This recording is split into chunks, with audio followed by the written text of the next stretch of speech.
The accused, who lived here in this house behind me, had allegedly been plotting to kill them for years. An entire family wiped out. An apparent confession and photos of the crime scene circulating online. How could a seemingly pleasant young man who this neighbor said mowed the lawn and shoveled the snow be accused of such a horrific crime?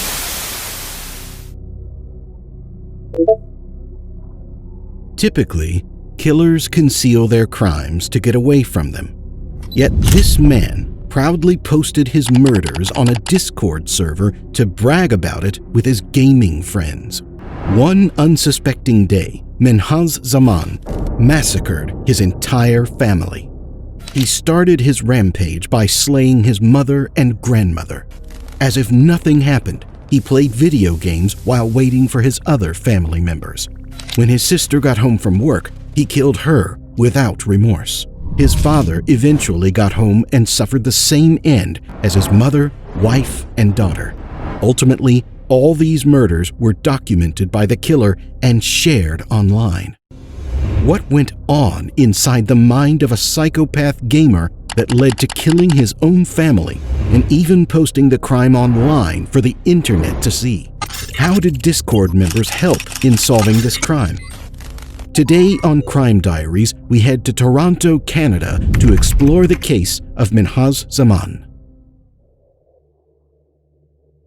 It all started in July 2019 on a Discord server called The Perfect World Void, a chat group specifically hosted for the online role-playing game Perfect World.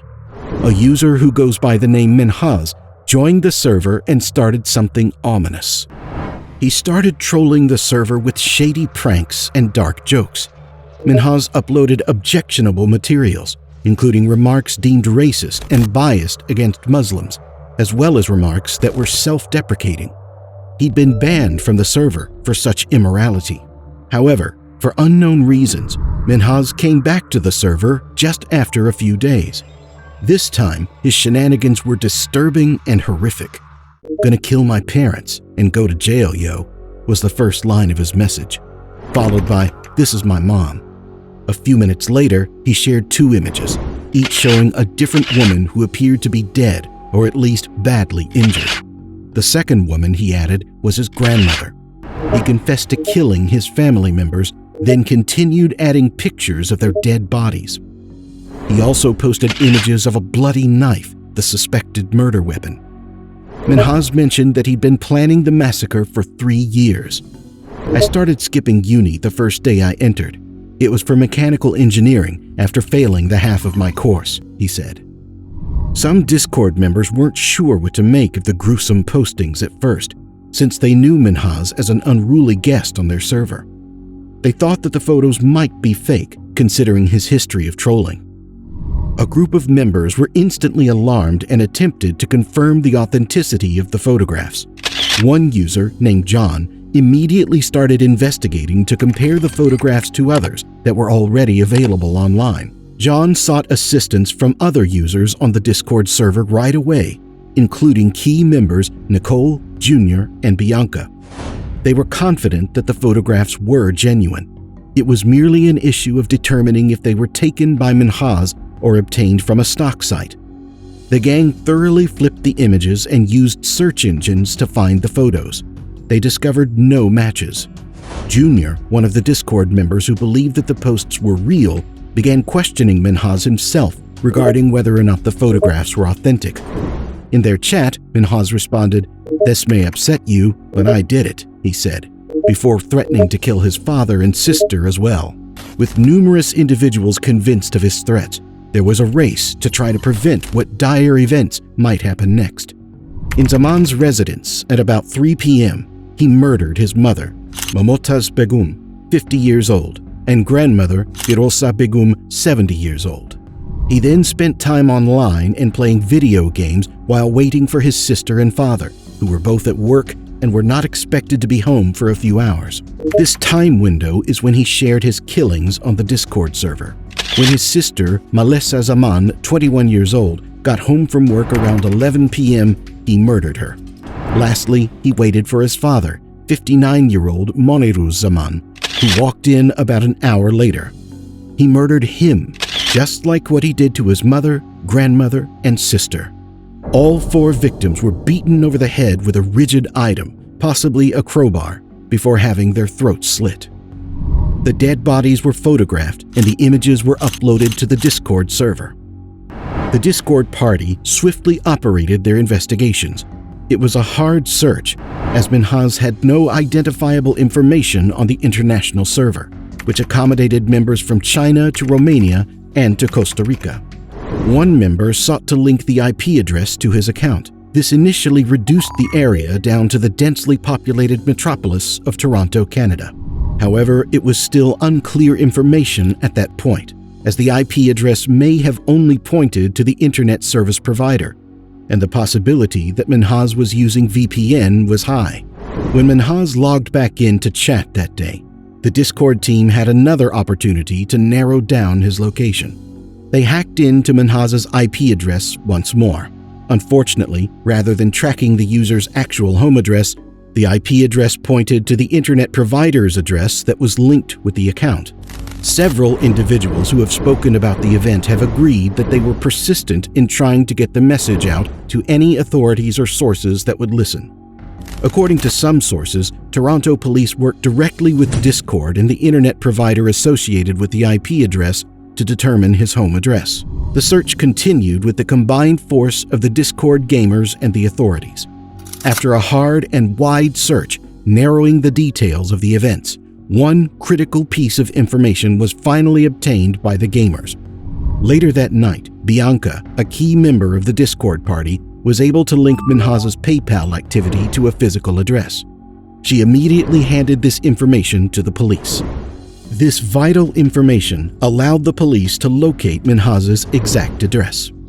The next day, July 28th, Toronto police officers arrived at Menhaz's home to do a health check concerning what he had stated on Discord. As the police started knocking, Menhaz left one statement on the server before answering the door. "The police are here. Goodbye." When police entered the Zaman home, they discovered the cold, dead bodies of the 4 family members. Menhaz was instantly arrested.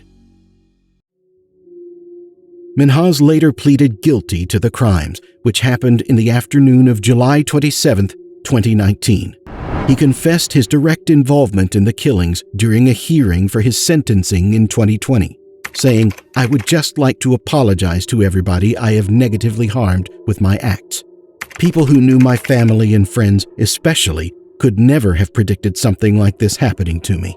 I am sorry." Upon learning about the identity and acts of Menhaz, administrators of the Perfect World Void server released a statement on what they named the Markham Massacre. Menhaz's prior actions and ban were brought up. In reaction, they stated that any behavior judged suspicious, weird, or harassing from that time forward would result in a server ban, including discussions of this incident within the Void platforms. "Regardless of whether he was my friend or not, your friend or not, murder is selfish," they said, stating their opinion on the subject. Menhaz was charged with 3 counts of first-degree murder and 1 count of second-degree murder, which resulted in a life sentence. Menhaz stood with no emotions as his sentence was handed down. He will not be eligible for parole for 40 years until he is 64 years old, a decision he did not contest. When pleading guilty to the accusations, he agreed to a statement of facts supplied in court, which revealed a double life. Menhaz's parents thought he was studying mechanical engineering at York University. In fact, they believed that he was scheduled to graduate the day after their murders on July 28th. Menhaz dropped out of Seneca College months after studying electrical engineering for a few semesters. Since then, he has kept up the pretense, leaving the house to ostensibly attend lessons when he was actually at the mall or the gym. His experience on the Void server offered some perspective for this story. In one message, he claimed he felt like he had to kill his family because he didn't want his parents to feel the shame of having a son like him. In some of his posts, Menhaz connected his atheism to what he described as a long-standing plan. "I choose to kill them instead out of my cowardness due to me being an atheist." Religion, or the lack thereof, was a prominent issue in Menhaz's communications before July 27th. He then made disparaging or derogatory remarks about Islam, the faith in which his family practiced and in which he was raised, and was frequently labeled racist by other community members. Menhaz was known to be a good kid by his parents and neighbors. Sadly, they were unaware of the demon that was dwelling inside him. Always keep a watchful eye on top of your family to see how well they are doing. Check each other's mental health and make sure to know their struggles. Always be vigilant, because the family member who should be the one you run to might be the family member you should run from. What are your thoughts about the case of Menhaz Zaman? Tell us in the comments section. Also, make sure to like this video, subscribe to our channel, and hit the bell icon to get the latest updates. This has been Crime Diaries, and until next time, don't be another statistic.